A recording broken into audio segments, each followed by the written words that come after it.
Olá, boa noite a todos vocês que estão aqui na live, que estão no canal do YouTube, que nós voltamos a postar. Por enquanto, essa é a formatação que nós vamos ficar. Mas vamos ler hoje o capítulo de Amós, capítulo 3, aliás, o livro de Amós, capítulo 3. Como vocês podem ver aí na tela de vocês, eu espero que já esteja aparecendo para vocês, né? Já, acho que, deixa eu ver, já está, que aqui parece para mim que já está sendo compartilhado. Então hoje nós vamos fazer o livro de Amós, capítulo 3. É uma continuação do que a gente já estava fazendo ontem. Não, a gente tem outro, como é que fala? Eh, Outro tema hoje, que é testemunhas convocadas para acusar Israel. Eu acho que o livro aqui tá, a Bíblia, ela tá travada para mim, só, porque ela não tá mexendo. Espera só um minutinho que eu vou parar de compartilhar. E aí eu vou compartilhar de novo. Vamos ver aqui. Tananã. Vamos ver se agora vai, porque eu acho que eu estava com 2 telas abertas de Bíblia, agora eu acho que foi. Tá. Eh Então, é um assunto novo, testemunhas convocadas para acusar Israel. É o famoso julgar, né? É apontar o dedo, julgar e condenar. Julgar e condenar são 2 coisas diferentes, mas um leva ao outro, né? Porque quando a gente começa a julgar algo, ou uma pessoa, ou uma situação, óbvio que a nossa conclusão também chega. E aí tá ali a sentença, né, a condenação que a gente como ser humano faz. Por isso que Deus pede para que a gente não julgue as pessoas de fora, porém ele nos permite julgar as pessoas de dentro da igreja, ou seja, não é da igreja prédio, é da igreja nós como membros da igreja, né, corpo igreja em si. E o que que isso significa? Que a gente tem poder para julgar as pessoas? Não. Significa que nós somos melhor do que as outras pessoas? De jeito nenhum. O que que significa? Que Deus nos dá a quem tem um coração genuíno e puro a, a possibilidade de julgar os de dentro, para que no discernimento do Espírito Santo as pessoas possam ajudar aquelas que precisam de ajuda. Aquelas que precisam, de um direcionamento comportamental, aqueles que precisam de ajuda para voltar para Jesus, aqueles de dentro da igreja, ou seja, não a igreja quatro paredes, também pode ser igreja quatro paredes, mas nós como seres humanos. Então, tá aí, posso julgar ou não posso julgar? Pessoas, aparência, nós não podemos de jeito nenhum julgar. Nós vamos ler isso no Novo Testamento. Deus, que é o próprio Deus, não faz asepsia de pessoas. O que que ele enxerga? Ele enxerga as nossas falhas, nosso coração e principalmente as nossas intenções. Isso é o que ele vê. E uma coisa que é interessante você pensar é que é retórico. Se você está julgando a aparência de uma pessoa, você está julgando quem Deus criou. E aí não tem como a gente dizer que Deus julgaria uma pessoa pela aparência, porque ele é o criador. É como se você pegasse uma pintura e dissesse para o pintor: olha, julga aí a sua tela. E o pintor que pintou, fez aquela arte, não, não gostei, tá ruim, tá feio. E isso até pode acontecer como ser humano, porque nós, né, temos essa capacidade, às vezes, de ser mais perfeccionista, não, mas Deus não erra. Então, não tem como Deus olhar pra mim e dizer: queria ter feito ela com cabelo loiro. Acabei fazendo cabelo escuro. Errei. Não tem como Deus fazer isso. Então, a gente não está nesta posição de julgar o físico, mas o comportamental nós temos que fazer. Agora, novamente, que não seja em corações com orgulho, com ego, com soberba, para que as pessoas não julguem. Ah, mas Paulo diz que eu posso julgar, então Deus não gosta, porque a sua intenção ele está contando. Deus presta atenção na nossa intenção. E os de fora, a gente não tem como julgar o comportamento, porque eles não são salvos. E se eles não são salvos, não tem como a gente julgar eles terem pecado ou não. Então, o que que nós fazemos? Ajudamos aquelas pessoas a conhecer a verdade. Fazendo o quê? O que Cristo manda a gente fazer. Ide e espalhar o evangelho. Então, explicado. Agora, essas testemunhas aqui, elas são convocadas para poder testemunhar não, para acusar Israel. Aí a gente vai ver, porque eu não vou falar mais nada, mas a gente vai ver se Deus está pedindo, se eles estão fazendo por livre e espontânea vontade e o que quer dizer essa parte. Vamos fazer nossa oração primeiro, Pai. Obrigada por a gente estar aqui unidos. Nós sempre vamos começar as lives agradecendo, porque nós não podemos achar que é normal, é comum ou é direito nosso, né? Acordar. Já estarmos vivos é a sua misericórdia na nossa vida, que nos decidiu, que decidiu nos dar mais um dia, né? Então, hoje nós pedimos para que essa live seja abençoada, para que o Senhor me use como canal, para que o Senhor possa pôr as palavras corretas nos meus lábios, para que nós possamos aprender com aquilo que o Senhor pode eh, descobrir dos nossos olhos, dos nossos ouvidos espirituais, e que possa cair, Senhor, em terra fértil que somos nós, que nós possamos, como a sua palavra diz, que nós possamos ser o sal da vida, do mundo, né? O sal da terra, para que a gente possa dar esse tempero separado à parte no mundo, para que a gente mostre às pessoas a, a paixão pela vida, conhecer o nosso propósito, a amarem, estar vivos, porque o Senhor nos permite estar vivo por um motivo. Então a vida ela é um presente. Nós nunca podemos abrir os olhos, Senhor, e dizer: eu sabia que eu ia acordar.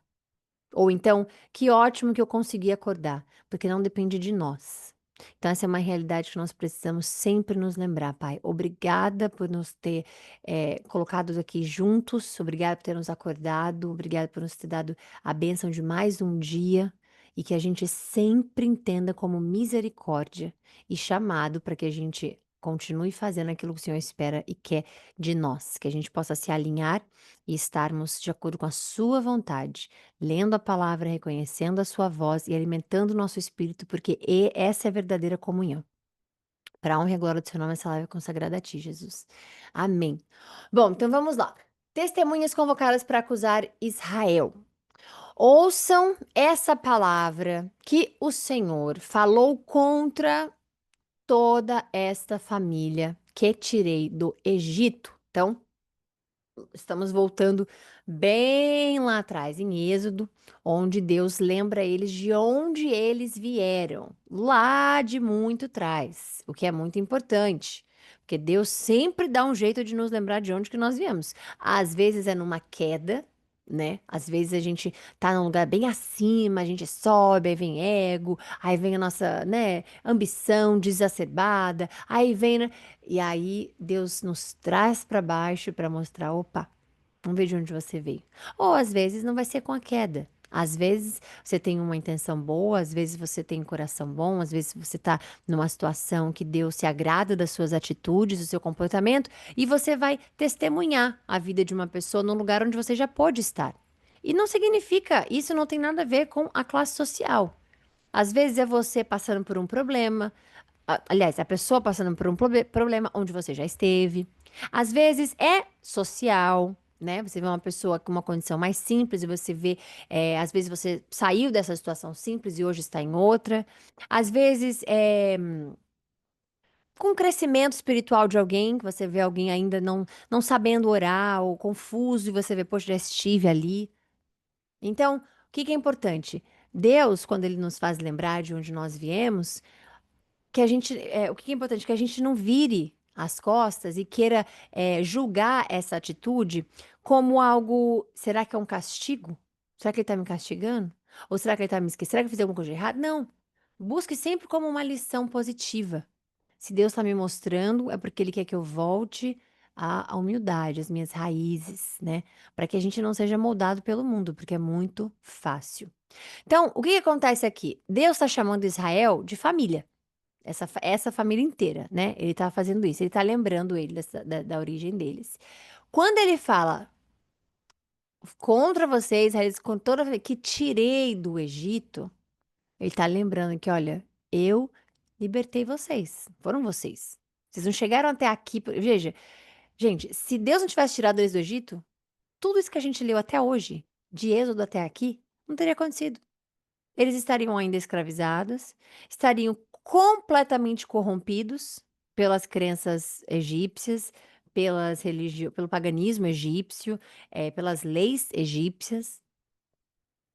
Então, tudo que Deus fez, se eles estão ali hoje, e eles estão, prosperando, como a gente leu ontem, né, por exemplo, os amonitas, o que quer que seja, se fosse se não fosse por Deus, eles não estariam ali. Então o que que Deus está lembrando? Olha, se você está aqui hoje prosperando, se você está em poder disso, de aquilo, se a sua, como é que fala? Descendência tem história, é porque eu permiti. Deus é o provedor. E quando ele fala sobre, que ele fala: "Ouçam contra vocês", tem um problema. Falou contra eles por algum motivo. O que que acontece? Eles se afastaram de Deus, e Deus lembra que é o Deus que salvou eles. Então o que que a gente consegue aprender aqui, gente? Conhecer Deus é um privilégio, mas conhecer Deus com esse privilégio também traz responsabilidade espiritual, física, emocional, e realmente nós temos responsabilidade. E ser chamado o povo de Deus, para eles ali, era um compromisso, era carregar essa responsabilidade. E nós também, claramente. Você diz que você carrega o nome de Jesus, você não vai simplesmente ter uma vida mundana. Você tem a responsabilidade de carregar o nome dele. Tá, mas aí eu não sou perfeita para carregar o nome de Jesus, né? Você vai carregar o nome de Jesus mesmo assim. Você acredita nele, você vai carregar de qualquer forma. A diferença é que quando você comete algo, algo errado, você faz algo errado, ele te dá a possibilidade do perdão, que já foi feito na cruz, do arrependimento, que é o chamado da cruz, e a transformação, que é a vinda dele, que é o Espírito Santo dele, que olha, a sua transformação está aqui. Você vai errar, mas o Espírito Santo vai, ó, te transformar. Você vai pensar de um jeito X, Y, Z, mas o Espírito Santo vai cutucar você para você não fazer errado de novo. Ele vai te convencer, porque o Espírito Santo ele convence. O único que convence é o Espírito Santo. Eu vi um negócio esses dias que foi muito legal, eu vou dividir com vocês bem rápido aqui. Eh, Perguntaram para um pastor, falaram assim: "Pastor, por que que é difícil eu ajudar alguém da religião X a se converter?" Aí o pastor falou assim, "Porque só quem convence é o Espírito Santo." Aí quando eu ouvi aquilo eu falei: "Bom, realmente, porque um dos frutos do Espírito Santo é a convicção, então, para dar convicção à pessoa, ela tem que estar com o Espírito Santo, para o Espírito Santo dizer: 'Essa é a verdade'." Então, eu fico pensando, então as pessoas que não conseguem, elas não estão então com o Espírito Santo, porque ou estão afastadas do Espírito Santo, né, porque não estão ouvindo o Espírito Santo falar? Porque tem vezes que a gente bate na tecla, bate na tecla, bate na tecla, quer ajudar, quer fazer, e as pessoas não escutam, né, ou então elas rejeitam, renegam, e, né, o que está claro na palavra de Deus. E nós gostamos às vezes das pessoas, nós amamos essas pessoas e a gente fala: "Ai, não, nada a ver, claro que não." E teve muita gente, né, que pensou que poderia ter escrito nos comentários, ou enfim, podia 1000 pessoas dizendo assim: eu não concordo com ele." Mas não tem como não concordar, porque a Bíblia diz, o fruto do Espírito Santo de convicção é o que vai convencer a pessoa a se converter, a mudar os seus caminhos, a se entregar para Jesus completamente. Nós não temos a capacidade de fazer isso, né. Então uma vez que você o aceita, a convicção espiritual vai estar em você de acordo com a sua vida com o Espírito Santo. Então eu pensei bem, eu falei: "Caramba, isso faz sentido, né?" Então por que que as pessoas não são convencidas? Elas dizem: "Não, é assim que eu aprendi, ou é assim que eu vou fazer, é assim que..." Porque é o Espírito Santo que convence. E vai ter a hora certa, vai ver o momento certo vai acontecer, tudo mais, mas isso é algo para a gente entender. Quando a gente está convicto de mudar, de transformar as nossas atitudes, pode ter certeza que é o Espírito Santo, não é a gente. Para representar ele, né, obviamente, não é entre você comer o pão e o queijo, a não ser que você entregue a Deus: "Senhor, tô com dúvida do pão e queijo", aí Deus vai te ajudar, mas se for uma coisa que você faça ali, você sozinho, o que eu não acho que eu não acho que é possível, porque eu sempre penso assim: Uma vez que você se entregou, o Espírito Santo hoje habita em você, até o queijo que você for escolher, você vai pensar, nossa, mas é mais gordura, vai pro meu sangue, vai pro meu corpo, aliás, e pode isso, pode aquilo, aí, né, melhor eu vou cuidar do meu corpo. Aí você lembra que aquele é o lugar onde o Espírito Santo habita, é o seu corpo, é onde você vive, né, essa vida, é o corpo que Deus te emprestou. Então, eu creio que toda a escolha que a gente faz, o Espírito Santo está envolvido. Agora, também posso refutar esse pensamento porque tem escolha que nós fazemos e é errada. Mas é como eu falei no início, se nós chamamos, né? Se nós conversamos, porque não é o Espírito Santo fazendo, ah, sim, queima sua mão aqui no fogo, sim, que você decidiu queimar. Não é isso que acontece, né? Então, eu penso que a nossa intimidade com Deus, ela faz toda a diferença na hora de ouvir o Espírito Santo. Quanto mais próximos estivermos de Deus, quanto mais entregue nós estivermos de Deus, quanto mais buscando a palavra nós estivermos, mais nós vamos ouvir o Espírito Santo e mais o sussurrar dele vai nos convencer, porque esse é um atributo do Espírito Santo, a convicção. E vai te dar paz, vai te trazer paz. Por isso que a confusão não vem de Deus, né? Porque Deus não traz confusão. Dentre todas as famílias da terra, eu ou conheci apenas vocês. Por isso eu os castigarei por todas as suas maldades. Isso aqui é muito bom, porque esse versículo 2 responde muitas perguntas sobre Israel, sobre os israelitas, né? Lembrando que a política israelita, né, de hoje, ela não está conectada com o seu entendimento de Israel bíblico, o povo, aliás, que eu digo, o povo de Deus, né? Não podemos linkar uma coisa com a outra e idolatrar Israel dessa forma. Eu estou vendo muitos cristãos idolatrando Israel, estou vendo muitos cristãos colocando bandeiras de Israel dentro de cultos quando não existe um cristianismo judaico, né? Existem os judeus que começam a crer em Jesus, mas eles não têm outro título. Eles não se chamam, né? Outra coisa. Eles viram cristãos. Eles são judaicos. Eles são de Israel. Mas eles viram cristãos. Então você não consegue, porque Jesus ele não veio e fez. Ele não falou continuem com as leis, continuem. Como é que um judeu ele vai ficar metade fazendo as 60, são 662, se não me engano, leis. Mais o cristianismo, que só tem duas, que é amar Deus sobre todas as coisas, mais aquilo. Então, é um quebra-cabeça e anda acontecendo muito isso. Eu tô vendo as pessoas usando kippah dentro da igreja cristã. Gente, a gente precisa entender. Existe um entendimento, assim, muito claro da rejeição cristã para os israelitas. Isso significa que, os ortodoxos, principalmente, né? Porque eu conheço alguns que não.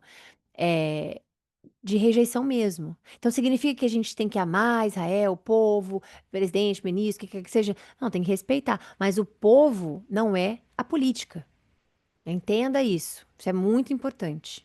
Ok?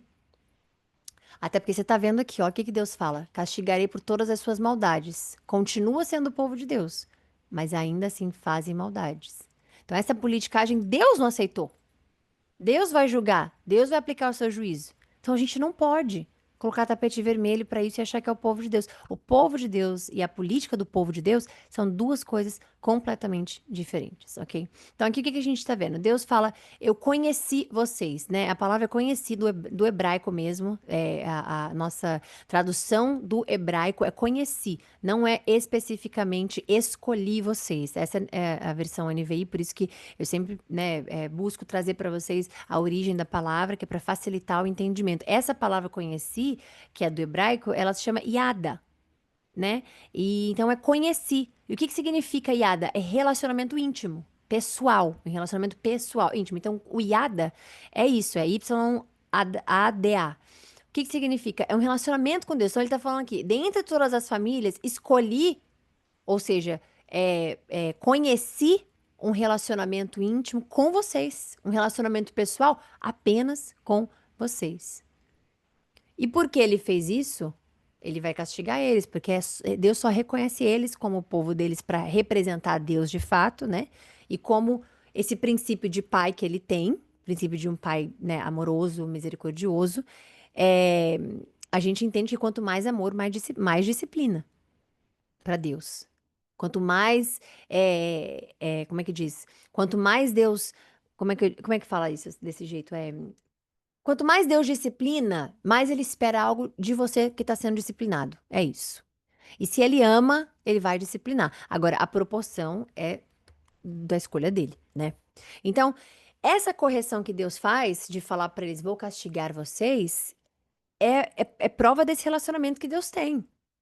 Não é rejeição, rejeitei vocês e acabou. Senão ele só ignorava. Mas aqui é de um relacionamento que Deus tem com eles e quer ter com eles, né? Então, quando Deus confronta as nossas escolhas, nossa vida, as nossas atitudes, né, é porque Ele quer a gente por perto. É porque Ele quer que a gente aprenda algo. Ele podia simplesmente desistir, tudo bem, isso aí já se afastou de mim, tá tudo certo. Mas não, Ele vai lá e coloca a gente num deserto. Mas não, Ele vai lá e mostra alguma coisa da nossa saúde. Mas não, então Ele resgata. E Ele escolhe os que Ele resgata. Então, por que que dai graças a tudo, em tudo na sua vida? Por que que ele fala para Paulo: A minha graça te basta"? Por que que a gente entende isso? Que esse amor dele, esse chamado dele, esse, carinho dele, essa disciplina dele, nos leva próximo dele. E é o que ele faz aqui com o povo. E isso é importante, o versículo 2 aqui é importante para que as pessoas entendam que, tirando a gente agora, falando da gente, falando só deles aqui dessa leitura, para que as pessoas entendam, Deus tem um relacionamento pessoal com Israel, íntimo com Israel. Tudo que acontecer com Israel, você pode ter certeza absoluta que Deus está permitindo, Deus está corrigindo, Deus está aprovando, mas ele não vai fazer isso com a terra inteira? Ele faz com a terra inteira, mas com Israel, ali é um relacionamento que carrega o nome dele. Aquela terra carrega o nome dele. Então vai ser diferente. É por isso que nós, igreja, não estamos no Apocalipse, porque aquilo ali é ele e Israel, e a todos que foram contra Israel. O negócio é entre ele e o povo dele especificamente. Significa que nós não somos o povo dele de jeito nenhum, mas nós não somos chamados Israel, entende? E ele vai colocar sua justiça para o povo de Israel. Duas pessoas andarão juntas. Não, peraí, ele tá perguntando. Duas pessoas andarão juntas se não estiverem de acordo ou se não tiverem combinado? Isso é ótimo. Sabe essa coisa dos opostos se atraem? É engraçado, porque eu nunca achei que os opostos se atraíssem. E daí, de um tempo, eu também comecei a ouvir minha mãe falando bastante isso. Então, uns anos já tem, que ela também chegou a essa conclusão. Desculpa. Que ela também chegou a essa conclusão, que os opostos não se atraem. E ela fala de uma forma ainda muito melhor. Ela fala: os opostos não se atraem, eles se repelem. E eu acredito nessa mesma coisa. Eu não consigo acreditar, por exemplo, uma pessoa que gosta todo dia. Por exemplo, uma pessoa gosta de comer maçã todo dia de manhã. E tem uma outra pessoa que ela detesta só ver maçã em qualquer momento da vida dela. Vocês acham que ia dar certo a pessoa comendo a maçã na frente da outra pessoa todo dia de manhã? Não. Uma ia ter que separar da outra, comer na sala, a outra na coisa. E é por aí vai indo. E, obviamente, eu dei um exemplo bobo aqui, mas são muitas coisas que, se você não tiver de acordo, você não vai casar. Se você não tiver de acordo, você não vai querer como amiga. Você não vai querer como amigo. Se não tiver de acordo, você não vai deixar o seu filho fazer. Você vai corrigi-lo. Respeitando, obviamente, né, a opinião de cada pessoa, e tal, mas você vai corrigir. Então, Deus faz uma pergunta muito boa aqui. Obviamente que nesse sentido, a gente consegue ver todas as outras coisas também, porque ele vai vir com várias perguntas agora, e as respostas sempre a mesma. Não, não.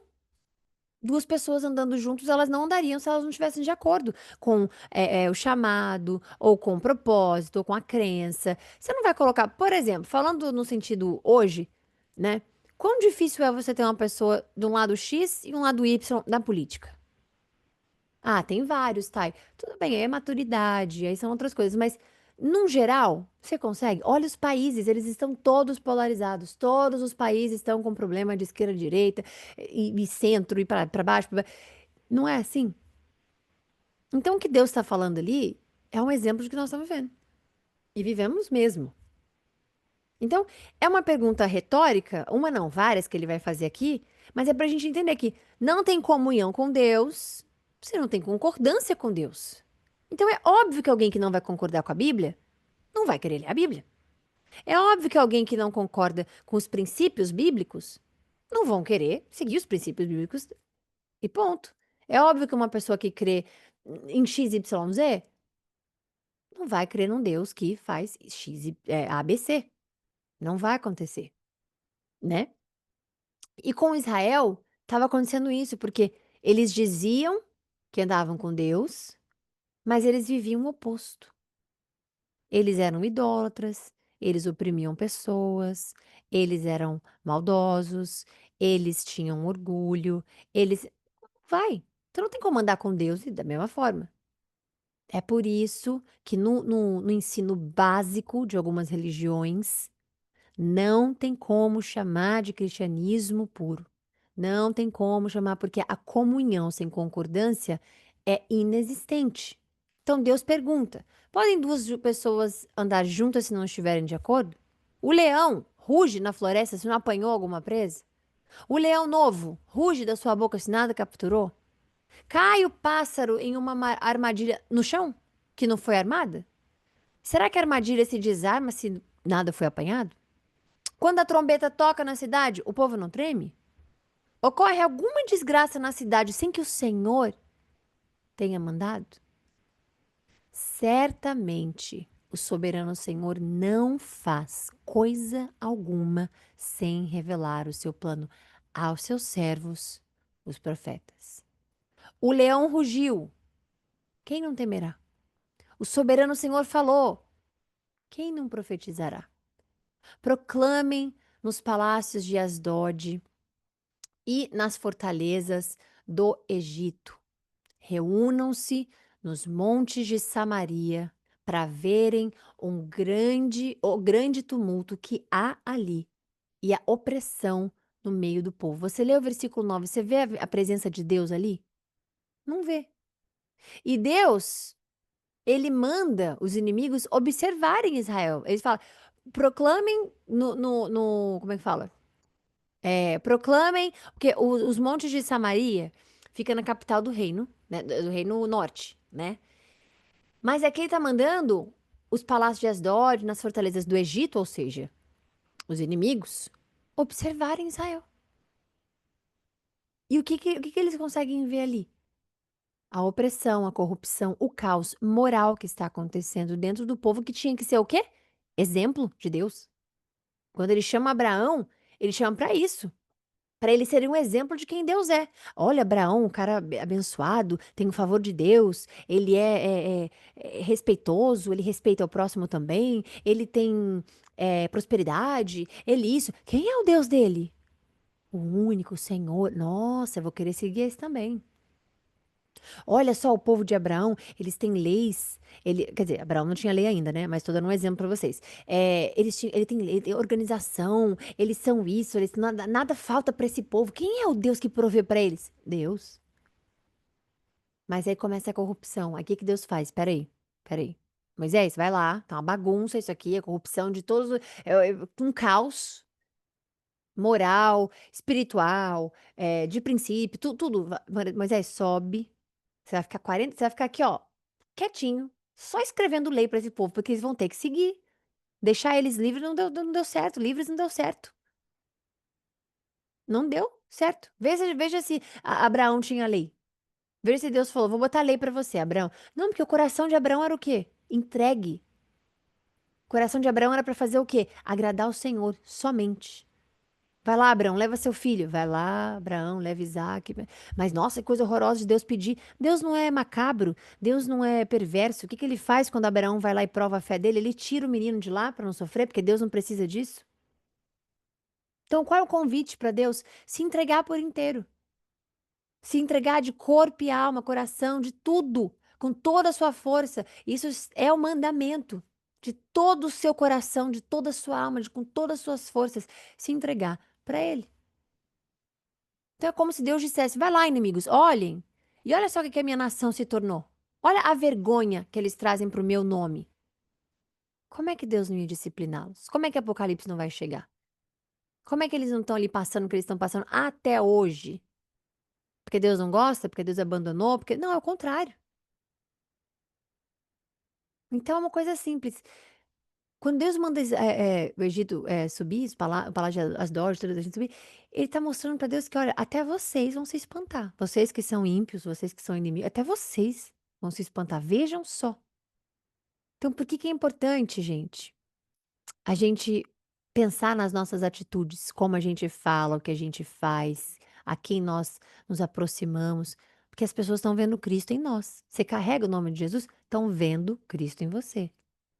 Isso significa que você nunca vai errar? Não, mas quando você errar, você vai como é que diz? Eh, se arrepender. E é essa transformação que Deus faz.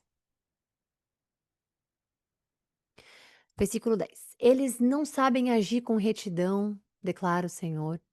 Eles que acumulam nos seus palácios o fruto da violência e da destruição. Então você vê ali, é horrível. A consciência, gente, quando ela adoece, o pecado é normal. É normal para as pessoas, a gente já falou sobre isso, né? Quando a consciência ela está corrompida, toda uma cultura se molda. Portanto, diz o Senhor: um inimigo cercará o país. Ele derrubará as suas fortalezas e saqueará os seus palácios. Essa profecia é uma profecia direta, direta do que aconteceu em 700 anos de 720 antes de Cristo, o número exato eu não lembro agora, é 720 antes de Cristo, 722 antes de Cristo, e essa invasão aconteceu, é, que é o que a gente chama de invasão assíria. Realmente aconteceu. Deus é que estava falando, ó, e eles nem sabiam. O que que mostra? A palavra de Deus é tão perfeita, Deus é tão presente nela, que até o que ainda nem tinha acontecido, Deus disse que ia acontecer. E aconteceu. A invasão assíria que houve é este versículo 11 aqui. Eles cercaram o país, derrubaram as fortalezas e saquearam os palácios todos. Então, Deus mostra que, obviamente, o que é edificado sem ele vai ser derrubado por ele. Por que que é melhor a gente perder o luxo da vida e salvar a alma, como Jesus fala? Pra gente perder, aquele que quer salvar a sua vida perderá. Porque é muito melhor a gente ter tudo em Cristo do que ter nada no mundo e perder a presença dele. Ele continua, assim diz o Senhor. Como o pastor arranca da boca do leão duas pernas ou um pedaço de orelha, assim serão arrancados os israelitas de Samaria, com a ponta de uma cama e um pedaço de sofá. Calma que essa parte eu não entendi. Como o pastor arranca da boca do leão duas pernas ou um pedaço da orelha, assim serão arrancados os israelitas de Samaria, com a ponta de uma cama e um pedaço de sofá, ou uma capa de sofá, ou ainda uma almofada de damasco. Então, o que que a gente vê aqui? Essa é uma ilustração, obviamente, né? Que Deus está falando aqui da boca do leão, tudo mais. É uma ilustração, obviamente. E ele está dizendo que quando o pastor chegava num lugar, né? Tarde demais, só tinha o quê? Pastor que eu digo não é pastor de igreja, tá? É pastor das ovelhas daquela época. Quando o pastor chegava, o que que ele encontrava da ovelha? Pedaços, porque foi completamente destruído pelo leão, né? Normalmente é o leão. Então, o que tá falando? A boca do leão, duas pernas ou um pedaço da orelha. Assim serão arrancados. Porque é assim que acontecia com as ovelhinhas. Os leões chegavam para tirar. Até tem na uma série que eu tava assistindo, e eu não vou falar o nome da série aqui especificamente, porque ela não é fiel à Bíblia, tá? Ela foi escrita por judeus e eles colocam um personagem como bastardo, coloca, enfim, é uma coisa. Eu assisti, mas eu não indico, então eu não vou indicar. Mas essa parte eles estavam certos. Ele tinha medo, muito medo de um leão que ficava rondando ali a casa dele e tal, e aí acabou que pegaram, o leão pegava e matava o rebanho deles, e aí era péssimo, porque a família ficava, obviamente, né, ela ia empobrecendo quando isso ia acontecendo. Então Deus está mostrando essa ilustração pra gente, esse pedacinho aí, que ele fala sobre isso. Então, o que que nos dá? Que Deus nos ensina? Que ele, como é que eu posso dizer? Que poucos vão restar. Ou seja, só um resto de Israel que vai ser salvo. E quando ele fala sobre Samaria, sobre Damasco, é porque essas regiões eram de luxo completamente. Era assim, conforto, luxo, né? E os ricos ficavam lá deitados enquanto o povo todo estava sofrendo. Então, o que que a gente consegue entender? Que o pecado destrói mais do que Deus precisa julgar, obviamente. E às vezes sobra só o que o leão não devorou na nossa vida. Então, essa falsa paz que as pessoas às vezes sentem no mundo, ai, não, eu faço isso, já me dá paz. Eu medito nisso, já. Porque eu meditava. E a paz era ótima, por 15 minutos, 1 hora, às vezes um dia, dois. Mas essa falsa paz é tipo uma anestesia, depois ela vai embora. Mas qual é a paz que de fato habita e não vai embora? Cristo. Ouçam isto e testemunhem contra a descendência de Jacó, declara o soberano Senhor, o Deus dos exércitos. O que que é descendência de Jacó? Todo Israel. Aqui não é nem sul, nem norte, é todo Israel, ok? Hum, Soberano Senhor, Deus dos exércitos, obviamente, é um título militar de Deus, né? Que mostra a autoridade dele sobre qualquer força que seja humana. E obviamente a gente sabe, isso é ótimo, porque mostra que nenhum tá acima dele em poder algum, né. "No dia em que eu castigar Israel por causa dos seus pecados, destruirei os altares de Betel, os chifres do altar serão cortados e cairão, no chão". Então, o que que é? O Betel é o centro religioso principal do Reino Norte de Israel, né. E Deus vai destruir ali, porque o rei Jeroboão, não sei se vocês lembram, mas ele tinha feito um bezerro de ouro ali para copiar o Egito. Eu não sei se vocês lembram. E é isso que Deus mais falava sobre eles se misturarem com outras crenças, religiões, etc. E eles acabarem se corrompendo. E Jeroboão fez isso. Ele fez um bezerro de ouro, copiou o Egito e fez ali, naquele lugar ali em Betel, e deixou ali. E Deus falou: não, não, não, não. Eu vou destruir esse altar de idolatria de vocês aí, porque isso é religião falsa. Pode ser a religião que for, quantas pessoas que for, tradicional que for, é religião falsa. Derrubarei a casa de inverno, assim como a casa de verão. As casas enfeitadas de marfim serão destruídas e as mansões desaparecerão, declara o Senhor. Então Deus estava mostrando, ó, é porque naquela época o povo rico tinha duas casas, né? Tinha de inverno, de verão, e não muda muito hoje em dia, né? Mas, tem 2 casas, verão, não que isso seja ruim, ok? Quem tiver, né, e quem aproveitar e usufruir, não que isso seja uma coisa ruim. Obviamente que a intenção e o que você faz na sua vida é sempre o que Deus está contando, e Ele é o dono do ouro e da prata, é o que diz a Bíblia. Então é óbvio que Ele pode prosperar qualquer pessoa, Ele pode dar casa de verão, de inverno para qualquer pessoa, desde que essa pessoa sirva a Deus e não ao dinheiro, né, isso é muito importante.